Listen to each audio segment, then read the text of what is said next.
তো good morning বন্ধুরা, good morning. আমি আমার বাড়িতে দাঁড়িয়ে আছি এখন। তো এর আগে আমি একটা ভিডিও করেছিলাম না, যেটা হচ্ছে ডবল সাইড প্যাডক না থাকার পরেও আমরা গাড়ি কিভাবে দুটো ইটের সাহায্যে গাড়ি আমাদের করব। তো অ্যাজ ইউজুয়ালি দেখো আমার গাড়ি এই যে ডবল স্ট্যান্ড সিস্টেমে কিন্তু করা আছে। আর ভিডিওটা করার কারণ এই জন্যই যে তোমরা বলছিলে না যে এই অবস্থায় চেন ক্লিন করা যাবে না। তো ওই যে আমার চেন ক্লিনের এটা হচ্ছে ডিজেল রাখা আছে, আর এটা হচ্ছে ব্রাশটা।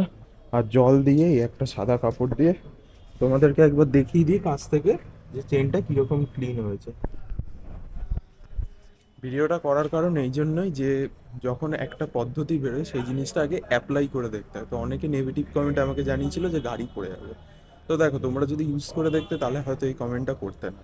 বাট আমি ক্লিন করেছি, আমার মনে হচ্ছে এটা স্যাটিসফাইড। বাকিটা তোমাদের ওপর, যারা যারা ইউজ করবে। সেই ফিডব্যাকটাই তোমাদের সাথে আজকে শেয়ার করলাম যে নিজের গাড়িতে কীরকমভাবে ইউজ করেছে।